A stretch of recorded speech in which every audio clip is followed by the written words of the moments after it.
말씀 사도행전 21장 30절에서 36절까지 말씀입니다. 사도행전 21장 30절에서 36절까지 말씀 신약성경 226면에 있습니다.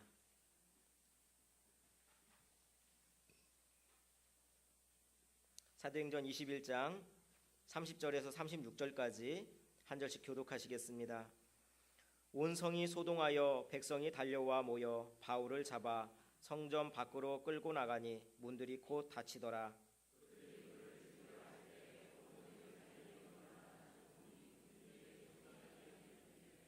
그가 급히 군인들과 백부장들을 거느리고 달려 내려가니 그들이 천부장과 군인들을 보고 바울 치기를 그치는지라.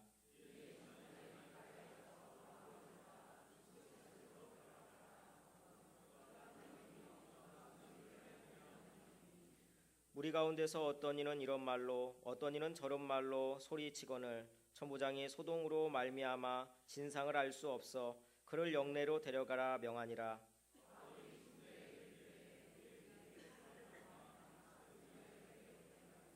함께 읽겠습니다. 이는 백성의 무리가 그를 없이하고자 하고 외치며 따라가미러라. 아멘. 할렐루야. 할렐루야.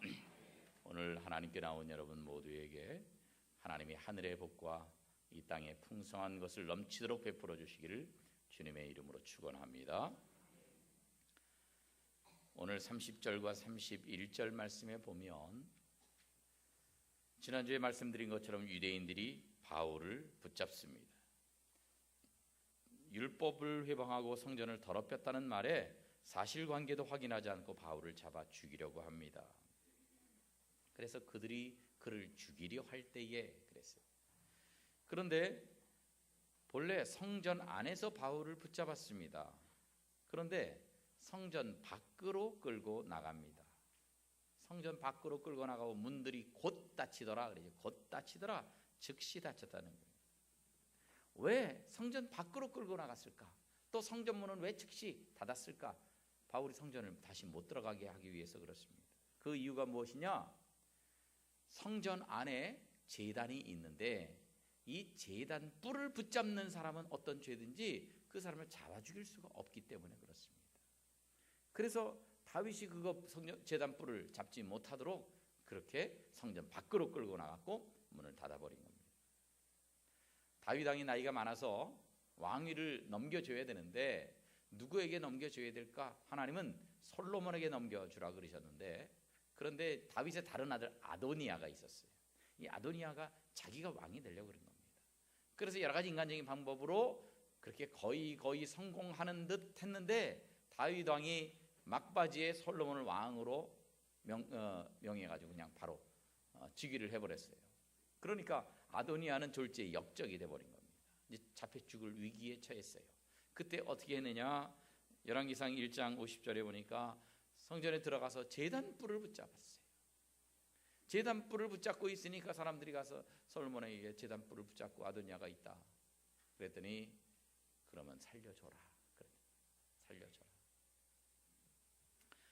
물론 제단뿔을 붙잡은 사람도요 아무나 살려주는 건 아닙니다. 살인죄를 저질렀을 경우에도 고의적인 살인죄는 안 되고 우발적인 살인죄만 가능합니다. 요즘 표현으로 말하면 과실치사의 경우만 가능하다 이런 거예요.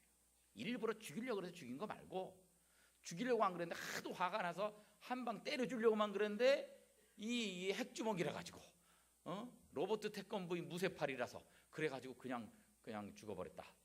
그러면 난 죽이려고 그린 건 쉽지 않은데 그럴 경우에 제단뿔을 붙잡으면 된다는 거예요. 뭐 옛날에는 아니지만 요즘은 차를 많이 타고 다니잖아요. 차 타고 다니면 교통사고로 다른 사람들 치였을 때에 내가 그 사람 죽이려고 일부러 계획적으로 그런 게 아닌데 우발적으로 일어나는 사고 이런 경우도 역시 제단뿔을 붙잡으면 살게 해줬다는 거죠. 그래서 출애굽기 21장에 보니까 사람이 고의적으로 한 게 아닌 경우에 그럴 경우에 내가 그를 위하여 한 곳을 정하리니 10곳이 아닙니다. 한 곳만 정했어요. 한 곳만 정했는데 그곳이 어디냐? 제단뿔이라는 거. 그 다음 절을 보면 사람이 그의 이웃을 고의적으로 죽였으면 그러면은 그 사람은 제단뿔을 붙잡아도 하나님의 제단에서라도 잡아내려서 죽여야 한다. 그렇게 말씀하고 있는 겁니다. 그러니까 제단불 한 곳만 이 도피처로 정해 놓으셨는데, 그런데 이제 가나안 땅으로 들어가서 각 지역으로 이제 땅을 분배받아 살면서 너무 먼 거예요. 그래서 거기서 예루살렘까지 오는 동안 다른 사람에게 붙잡혀서 죽으니까 안 되겠어서 각 성을 한 6개 정도 레위인들이 사는 곳으로 해가지고 도피성을 만들었습니다. 그래서 본래 그 이 도피성의 원조는 제단불인데 너무 거리가 머니까 뭐 쉽게 말하면 지점들을 많이 건설을 해줬는데 그게 도피성이다 하는 것입니다. 이 도피성의 그 원조가 되는 제단불은 어떻게 된 것이냐? 출애굽기 27장을 보면 나옵니다. 네모 반듯하게 제단을 만듭니다. 높이는 3규빗으로, 그 외에는 넓이는 5규빗으로 해가지고 네모 반듯하게 만들라 그랬어요. 그리고 2절에 보니까 네 모퉁이 위에 뿔을 만들라 그랬어요. 뿔을 만들라. 그냥 이렇게 봐가지고는 이해가 잘 안 갈 테니까 모형이지만 그림을 보여드릴게요. 이렇게 생겼습니다. 제단이 이렇게 생겼으면 제단의 네 모퉁이에다가 이렇게 뿔을 만들었다는 거죠. 그래가지고 이 뿔을 붙들면 고의로 사람을 살인한 죄 외에는 전부 다 그 사람에게 어떻게 위해를 가할 수 없도록 했다는 거죠. 여러분, 이 뿔이 도대체 무엇이길래 이 뿔을 붙잡으면 죽지 않는다는 것입니까? 이 뿔은 첫째로는 하나님을 의미합니다. 그래서 다윗은 하나님에 대해서 노래하면서 하나님이 구원의 뿔이다 그렇게 찬양을 했어요. 사무엘하 22장에 보니까 나의 방패시여 나의 구원의 뿔이시여. 시편에서도 보면 얼마나 이 구원의 뿔에 관해서 많이 찬양했는지 모릅니다. 하나님은 구원의 뿔이다. 이 하나님이 구원의 뿔이라고 하는 것은 무엇을 의미합니까? 하나님은 우리를 보호하시는 뿔이다. 따라합시다. 하나님은 우리를 보호하는 뿔이시다. 그렇습니다. 그런데 하나님이 우리를 보호해 주시는데 번제단의 4군데에다가 이 뿔을 설치하라고 하는 것은 뭘 의미하느냐? 하나님께서는 우리 한쪽에서만 우리를 보호해 주시는 것이 아니라 우리를 뺑 둘러서 우리를 진치고 보호해 주신다 하는 의미입니다. 우리를 해하려고 하는 세력이 동쪽에서 와도 그쪽에서 막아주시고 서쪽에서 와도 막아주시고 뒤에서 와도 앞에서 와도 다 막아주신다 하는 거예요. 하나님은 그런 분입니다. 오늘도 사탄은 여러분들을 공격하고 있고 또 이 세상 험하고 무서운 세상을 우리가 살아가고 있지만 하나님께서 사면팔방으로 우리를 지켜주셔서 하나님 은혜 가운데 동서남북으로 우리를 보호해 주시고 우리 가정을 보호해 주시는 하나님의 보호하심을 체험하며 살아가는 여러분 되시기를 주님의 이름으로 축원합니다. 또 이 뿔은 신약에서는 예수 그리스도를 의미합니다. 누가복음 1장에 보면 이런 말씀이 있어요. 우리를 위하여 구원의 뿔을 그 종 다윗의 집에 일으키셨으니 그랬어요. 여기 있는 구원의 뿔을 누구를 말하는 거예요? 예수님을 말하는 거란 말이죠. 이렇게 제단의 뿔은 구원의 능력을 말하는 것이고 예수 그리스도를 상징하는 것입니다.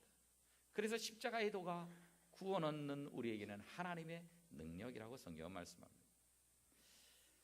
그래서 레위기 4장에 보면 사람들이 죄를 지으면요 속죄제를 드리게 돼 있는데 그 제사를 드릴 때 어떻게 하냐면 이제 그 짐승을 잡아요. 그러니까 이제 죄 지은 사람이 예를 들면 양을 제물로 바치려면 어린 양을 데리고 옵니다. 그리고 그 머리 위에 안수합니다. 그러면 그 죄가 그 어린 양에게 넘어가요. 죄가 전가돼요. 그러면 그 어린 양을 잡아 죽이고 피를 내서 그 피를 뿌리고요. 그리고 번제단에다가 그 번제단의 뿔에다가 그 피를 바르게 돼 있어요. 피를 바르게. 그러면 여러분 그 피를 제단에 뿌리면 되지 뭘 이 피를 왜 뿔에다가 바르는가? 왜 뿔에다가 발라야 죄가 용서되는가? 그것에 관해서 성경에 또 기록이 있어요. 예레미야 17장 1절에 보면 이런 말씀이 있습니다. 다 같이 읽어볼까요? 시작. 유다의 죄는 금강석 끝 철필로 기록되되 아멘. 유다의 죄, 즉 하나님의 백성들의 죄가 어디에 기록되어 있느냐? 제단 뿔에 새겨졌다는 거예요. 제단 뿔에. 제단 뿔에 새겨져 있기 때문에 거기에 피를 발라야 된다는 겁니다. 그런데 실제로 제단 뿔에 거기 그 금강석 이 다이아몬드로 거기 다 새겨놨느냐? 그렇지는 않고 그 백성들이 보기에 그렇다는 겁니다. 이제 제단의 높이가 3규빗이라 그랬어요. 그래서 한 규빗이 오늘날에 45cm 정도 됩니다. 그러니까 3규빗이면 135cm 정도 됩니다. 그 다음에 거기에 뿔이 그 위에 또 있어요. 그 제단 밑에 백성들이 앉아 있습니다. 그리고 제단 건너편에는 이제 쉐키나라고 하나님의 빽빽한 구름이 있거나 또는 불기둥과 구름 기둥이 있어요. 그러니까 백성들이 제단 이쪽에 앉아서 쫙 저쪽을 보면 하나님이 계신 그쪽에 가로막고 있는 게 뭐냐면 제단 뿔이 가로막고 있어요. 그게 시야를 가로막고 있어요. 그래서 이 거룩하신 하나님 앞에 나아가는데 이 제단 뿔이 마음에 걸리는 겁니다. 그래서 내 모든 죄가 생각이 나고, 그래서 제단 뿔에 그 백성들의 죄가 기록되어 있다, 이렇게 표현한 것입니다. 그래서 그 어린 양의 피를 그 뿔에다가 쫙 바름으로써, 그럼으로써 그 모든 죄의 기록이 깨끗이 지워진다 하는 의미가 있는 것입니다. 그런데 여러분, 가만 생각해 보세요. 예수님이 십자가에 달려서 돌아가심으로써 모든 백성들의 죄를 용서해 주셨다면, 그러면 예수님 믿든지 안 믿든지 이 세상의 모든 사람들이 다 죄가 없어져야 될 거 아니겠어요? 다 구원받아야 될 거 아니겠어요? 어려운 말로 만인구원설이라고 합니다. 만인구원설. 예수 믿든지 안 믿든지, 교회 다니든지 안 다니든지, 예수님 영접하든지 안 하든지 전부 다 구원받아야 될 거 아니냐? 예수님이 십자가에서 돌아가셨으면. 그런데 그렇지는 않습니다. 지금 슬라이드 앞에 보면 예레미야 17장 1절 말씀, 여기 보면 유다의 죄는 금강석 끝 철필로 기록되었는데 어디 기록됐느냐? 제단 뿔에만 새겨진 게 아니라 마음판에도 새겨졌다. 마음판에도. 제단 뿔에도 새겨졌지만 우리 마음판에도 우리 죄들이 새겨져 있단 말이에요. 우리는 스스로 우리 죄를 인지하고 있을 수도 있고 생각도 못하고 있을 수도 있지만, 그럼에도 불구하고 우리 마음판에는 우리 죄들이 새겨져 있답니다. 그래서 제단 뿔만 피를 발라가지고는 안 된다는 거예요. 우리 마음에도 피를 발라야 된다는 거예요. 즉 예수님이 십자가에 달려 돌아가신 거 그거 하나만으로는 안 되고, 그건 예수님이 하신 거고 우리도 해야 되는 게 있는데, 그게 뭐냐? 우리 마음 문을 열어서 예수님을 영접하고 예수님 믿고 내 죄를 회개하는 것, 그것이 있어야 된다는 거예요. 그것 없이는 제단 뿔에 피는 발라졌어도 내 마음판에 피는 발라지지 않았다는 겁니다.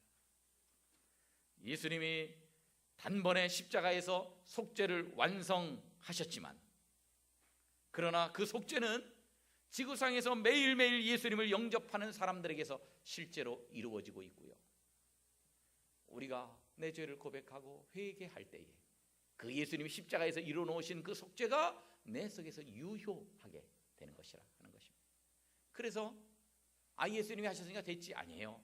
우리도 예수님 영접하고 예수님에게 내 죄를 회개해야 그래야 내 모든 죄가 용서가 되는 것입니다. 좀 쉽게 설명하기 위해서 예를 한번 들어볼게요. 아파트 옥상에 또는 집 옥상에 큰 물탱크가 있다고 치십시다. 물탱크에 물을 많이 받아놨습니다.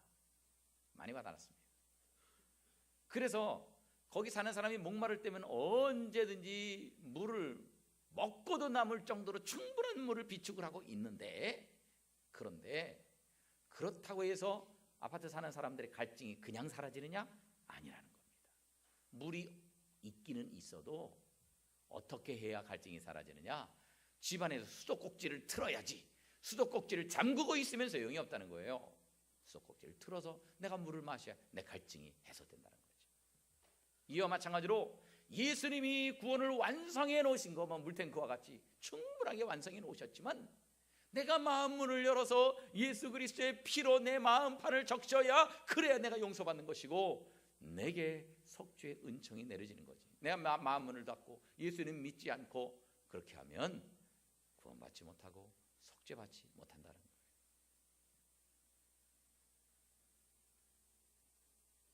여러분들 가운데서 지난번 초청잔치 때 오셨는데 오늘 또 나온 분들 계십니까? 우리 죄는요, 우리가 해결할 수 없어요. 그런데 이 죄를 예수님이 십자가에서 흘리신 피로 다 구원을 완성해 놓으셨는데 오늘날 우리에게 요구되는 것은 수도꼭지를 트는 것처럼 내가 마음문을 열고 예수님을 영접할 때, 예수님을 믿을 때에, 그리고 내 죄를 회개할 때, 그때에 값없이 구원하는 은총과 속죄의 은총이 우리들에게 넘치게 부어질 줄로 믿습니다. 그래서 예수님을 믿어야 돼요. 예수님 믿기만 하면 죄 용서가 됩니다. 죄 용서가 조금만 되는 것이 아니라 완전하게 용서가 되는 거예요. 그래서 히브리서에서는 이렇게 말씀하고 있습니다. 다 같이 읽어볼까요? 시작. 또 그들의 죄와 그들의 불법을 내가 다시, 아멘. 모든 죄들을요 다시 기억하지 아니하리라. 하나님이 기억도 안 하시겠다고 그 정도로 완전하게 용서해 주시겠다고 말씀하셨습니다. 사람들은 못 그래요. 사람들은 용서는 해도 한쪽에 남아있어요. 그런데 하나님은 안 그러신다. 완전히 용서, 기억하지도 않으신다. 따라하겠습니다. 하나님은 우리 죄를 기억도 안 하십니다. 옆에 있는 분들과 그렇게 인사하겠습니다. 시작.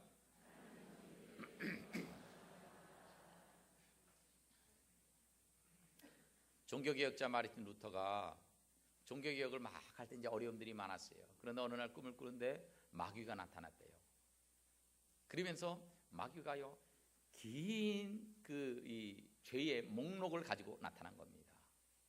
야, 네가 종교개혁을 한다 그러면서 야, 너는 뭐 똑바로 됐냐? 너도 한심하게 죄를 많이 졌지 않느냐? 어려서부터 지금까지 모든 죄진 걸 다 거기 써 있더라는 거예요. 야, 네가 어렸을 때 옆집에 때렸지, 뭐 이런 것부터 시작해가지고 모든 죄가 거기 다 있는데, 마음으로 지은 죄, 뭐 이 생각으로 지은 죄, 행동으로 지은 죄, 말로 지은 죄, 뭐 모든 죄들이 다 있는 거예요. 야, 너 이따위로 한심하게 살아온 죄 많은 놈이 무슨 뭐 개혁을 한다 그러냐? 네가 무슨 자격이냐? 네나 똑바로 하지. 그때 마르틴 루터가 한 말이 거기 있는 죄보다 더 많다, 더 적으라. 그러면서 자기 죄, 거기 없는 죄까지 다 얘기를 하더래요. 마귀가 신이 나서 더 적습니다.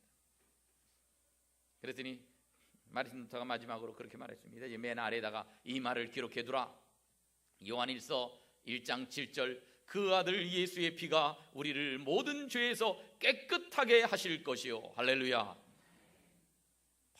모든 죄악, 헤아릴 수 없는 그 죄악, 우리가 잊어버리고 있는 그 죄악들까지 엄청나게 우리는 많지만, 그러나 예수님의 피가 우리를 그 모든 죄에서 깨끗하게 해주신다는 거예요. 내 힘으로는 할 수 없는데 예수님의 피로 깨끗하게 하신다. 로마서 4장 5절을 보면 이런 말씀이 있습니다. 같이 읽어볼까요? 시작. 이를 아니할지라도 경건하지 아니한 자를 의롭다 하시는 이를 믿는 자에게는 경건하지 아니한 자를 의롭다 하시는 이가 하나님.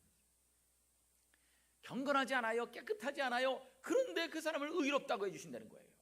의로운 사람을 의롭다 그런 게 아니라, 이 세상에 완벽하게 의로운 사람이 없거든요. 의인은 없나니 하나도 없습니다. 그러니까 다 죄인인데 의롭다고 쳐주시는 거예요. 그래서 그런 하나님을 믿는 자에게는 그의 믿음을 의로 여기신다는 거예요. 우리가 실제로 완벽하게 의롭게 살지 못하니까 그 믿음을 의롭게 여겨주시고 그를 의인으로 삼아서 천국 백성이 되게 해주신다는 거예요. 예수 믿은 지 얼마 안 돼서, 나는 교회 나온 지도 얼마 안 되고, 내가 선행을 하면 얼마나 했겠으며, 내가 하나님을 위해서 봉사를 했으면 얼마나 했겠는가, 나는 별로 한 게 없는데요. 이 일을 아니할지라도 우리가 구원받는 것은요, 내가 일을 많이 해서가 아니고 내가 공로를 많이 세워서 그런 게 아닙니다. 나는 아무것도 한 일이 없어도, 나는 의롭게 살지는 못했을지라도, 경건하지 못한 사람이라 할지라도 주님을 믿는 믿음을 의롭게 여기시는 하나님께서 내 모든 실적과 공적을 보고 구원하시는 것이 아니라 그 믿음 보고 값없이 우리를 구원해 주시고 그 예수 그리스도의 피로 값없이 우리를 용서해 주실 줄로 믿습니다. 그래요. 주님께서는 이렇게 우리를, 의롭지 않은 우리, 경건치 않은 우리를 그냥 용서해 주시고 믿음 하나로 용서해 주시는 거예요. 하여튼 이렇게 그리스도를 의지하는 사람은 용서를 받고요, 그리스도를 상징하는 제단 뿔을 붙잡는 사람이 용서를 받잖아요. 그러니까 본문에서 유대인들이요, 성전 안에서 신문을 했다가는 이 포위망을 뚫고 이 바울 사도가 뛰어가가지고요, 제단 뿔만 붙잡으면 어떻게 할 수가 없단 말이에요. 그러니까 성전 밖으로 끌고 나간 겁니다. 그리고 성전 밖으로 끌고 나가자마자 문을 곧 닫아버린 이유도 역시 다시 못 들어가게 하기 위해서 그렇게 했던 것입니다. 그런데 여러분, 성전 문이 다 탕탕탕탕 닫혀버리는 순간 바울 사도의 심정이 어떻겠습니까? 여러분, 바울 사도의 심정이 어떻겠어요? 야, 이제 나는 죽었구나. 이제는 성전 안에 있다면 어떻게든지 막 성전 뿔이라도 붙잡을 수 있는 그런 희망이라도 있는데 이제는 정말 죽었구나, 그런 생각이 들지 않았겠습니까? 바울 사도는 이미 그런 거 잘 아는 사람입니다. 스데반이 돌에 맞아 죽을 때에, 순교할 때, 그때 앞장섰던 사람 가운데 한 사람이 누구예요? 이 바울 사도예요. 예수 믿지 않을 때, 그때 바울이, 그때 사울이요, 이 스데반 돌로 쳐 죽이는 일에 앞장선 주모자 중에 한 사람이었고요. 그리고 그 돌팔매질하는 사람들, 그 사람들의 옷을 맡아서 자기가 증인이 됐고 막 이랬습니다. 성경에 보면 사울이 스데반의 죽임을 마땅히 여기더라 그랬어요. 마땅하게 생각했습니다. 죽어 마땅한 사람이라고 생각했습니다. 그런데 여러분, 그 똑같은 일을 본인이 겪는 겁니다.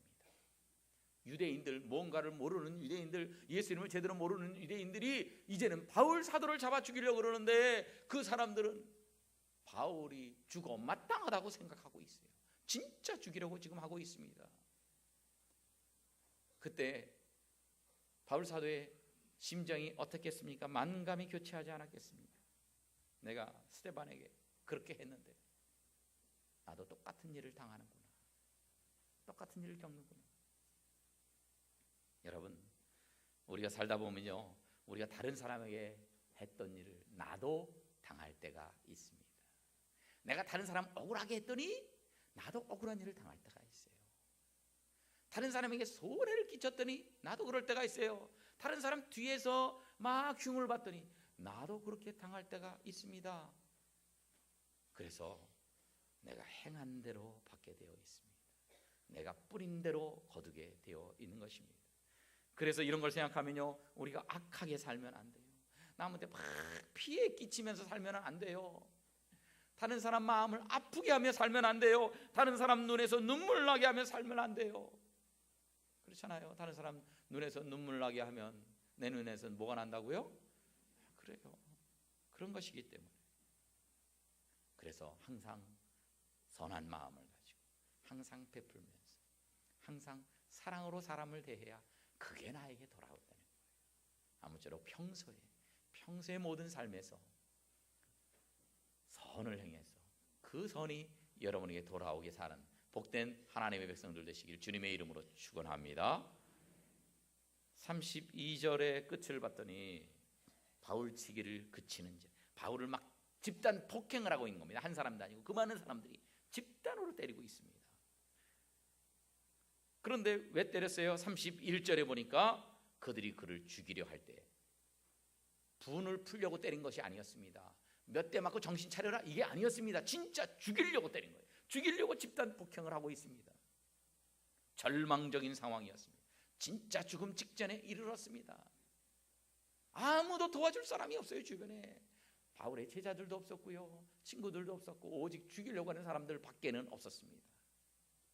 정말 끝입니다. 정말 희망이 없는 상황이었습니다. 그때에 홀연히 나타난 존재가 누구입니까? 로마 군대의 천부장이었습니다.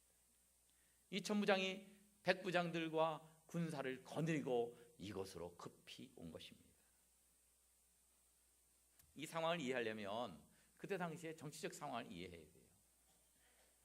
그때는 그 이스라엘이 로마의 속국이었습니다. 식민지였습니다. 그런데 이스라엘 백성들이 툭하면 독립운동을 합니다. 데모도 하고요, 아니면 반란도 일으키고 막 그럽니다.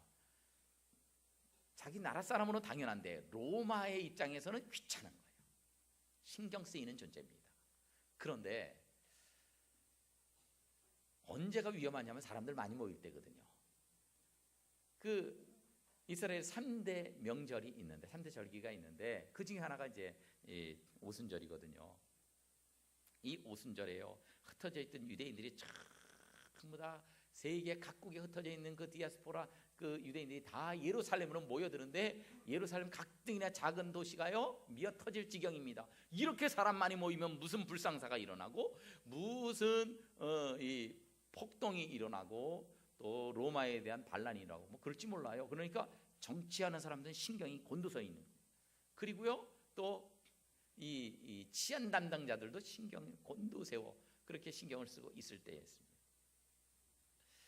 그런데 이제 그림에 보면 당시 예루살렘 성전이, 지난주에 보여드린 성전은 요 성전을 좀 자세하게 보여드렸고요, 이방인의 뜰까지 말씀드렸죠.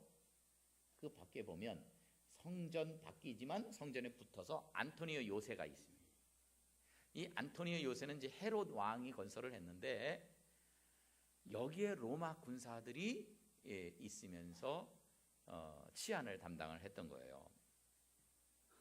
약 600명에서 한 1000명 정도의 대대병력이 여기서 항상 거주하고 있었습니다. 이들의 임무는 뭐냐? 식민지에서 일어나는 반란을 진압하고 폭동을 진압하는 일이었습니다. 그런데 안토니오 요새가 좀 높아요. 높다 보니까 성전에 사람들이 많이 있다고 하더라도 거기서 일어나는 이상한 일에 관해서 이 파수꾼이 즉각 발견할 수 있었던 거예요. 그걸 발견하고 천부장한테 보고하니까 천부장이 이제 출동을 한 겁니다. 무슨 일인지 모르지만 이게 치안에 문제가 생긴 일이라고 판단해서.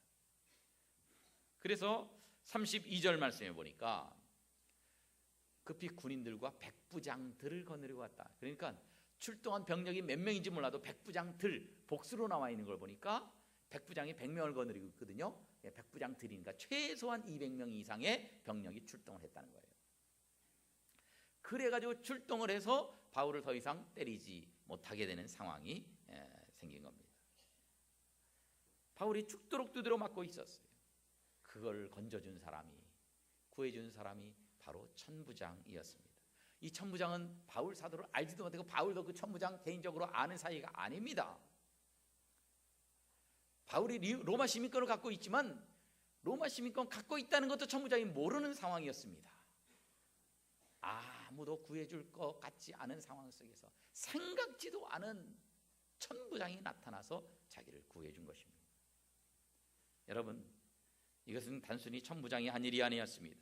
하나님께서 천부장을 통해서 바울 사도를 구해준 것입니다. 사람이요, 살면서 그럴 때가 많아요. 위기를 만날 때가 있습니다. 여러분들도 마찬가지입니다. 인생 살면서 위기를 만날 때가 있어요. 돈 때문에 위기. 그래가지고 그냥 이 빚에 시달려서 빚쟁이들에게, 또는 이 빚을 안 갚으면 식구들을 가만히 두지 않겠다고 하는 그 무서운 조직 폭력배들의 위협 속에서 내가 더 살아야 되나 말아야 되나, 이런 위기에 처할 때도 있을 것입니다. 어떤 때는 인간관계 위기에서 사면초가에 빠질 때가 있을 것입니다. 이런저런 일로 위기에 빠져 있을 때에, 그때 이젠 정말 죽겠구나, 도저히 날 도와줄 사람이 없구나, 이런 위기에서 누가 우리를 구해주겠습니까? 우리가 생각하지도 않은 방법으로, 미처 예기치도 못한 방법으로, 예상하지도 못한 그런 손길을 통해서 우리를 구원시켜 주실 분이 바로 우리 하나님이심을 믿으시기를 바랍니다. 하나님께서 우리 생각지도 못한 방법으로 우리에게 다가오세요. 우리를 구해주세요. 하나님은 지금도 그런 분입니다. 진정으로 하나님께서 우리를 구해 주시고 반드시 선한 길로 인도해 주십니다. 지금 우리의 인생길이 고난의 길이고 가시밭길 같이 느껴질지라도 반드시 우리를 푸른 초장으로 쉴 만한 물가로 인도해 주실 줄로 믿으시길 바랍니다. 그래서 위기 때 사람들, 누가 날 구해줄 사람들이 없는가, 그만 봐서는 안 됩니다. 사방으로 우겨쌈을 당할 때에 그때 하늘을 바라보십시오. 하나님을 바라보십시오. 하나님께서 여러분을 사랑하시고 여러분을 지켜주시고 그리고 사방으로 여러분을 진쳐서 보호해 주실 줄로 믿습니다. 한 가지 더 생각할 게 있어요. 유대인들이 바울을 죽이려고 그랬는데 왜 하나님이 바울을 살려주셨느냐? 왜 살려주셨을까요? 왜 구해주셨을까요? 바울 죽으면 천국 가니까 천국이 훨씬 좋잖아요. 이 땅보다는. 그냥 내버려 주시는 게 바울한테는 좋을지도 모르는데 왜 구해주셨겠느냐 하는 것입니다. 왜냐? 바울의 사명이 아직 다하지 않았기 때문에 그래요. 바울이 할 일이 남아 있었기 때문에 하나님이 구해주신 겁니다. 예수님도 그래요. 예수님이 이 땅에 오신 이유는 예수님이 십자가에 달려서 온 인류를 구원하기 위해서 오셨는데 훨씬 그 이전부터 나사렛에서부터 여기저기에서 예수님을 죽이려고 하는 유대인들의 모의가 있었습니다. 그런데 그때마다 하나님이 막으셨어요. 왜냐? 예수님은 그 이전에 그냥 막 그런 데서 돌아가실 분이 아니에요. 예수님의 사명, 십자가의 그 대속의 사명을 다할 때까지는 하나님이 지키시는 거예요. 바울도 마찬가지였습니다. 오늘 살아가고 있는 우리도 마찬가지입니다.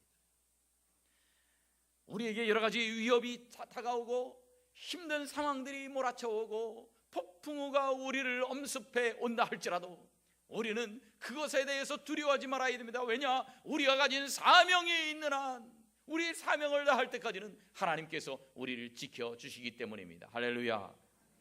그래요. 사람들을 두려워하지 말고 주변의 상황을 무서워하지 마세요. 우리에게 주신 사명 완수하기까지 어떤 자들도 우리에게 손을 댈 수 없습니다. 그래서 우리는 사람들을 두려워하는 것이 아니라 하나님의 사명에 매달려야 합니다. 사명에 죽고 사명에 사는 사람이 되어야 됩니다. 복음 전도의 사명, 하나님 나라 건설의 사명, 자녀 교육의 사명, 선교의 사명, 구제의 사명 등등 우리에게 주신 사명을 잘 감당하고 충성해야 돼요. 환경이 어떠든지 신경 쓰지 마세요. 사람들이 뭐라고 하든지 개의치 마세요. 오직 주님이 뭐라고 하시는지 그것에 귀를 기울여야 합니다. 그리고 내게 있는 사명, 이 사명에 헌신해서 그 사명을 이루기 위해서 가는 길에 하나님이 지켜주시고 보호해 주심을 믿고 그 보호하심을 받으면서 오늘도 우리 사명의 길을 좌로나 우로나 치우치지 않고 바르게 걸어가는 복된 하나님의 백성들 다 되시기를 주님의 이름으로 축원합니다.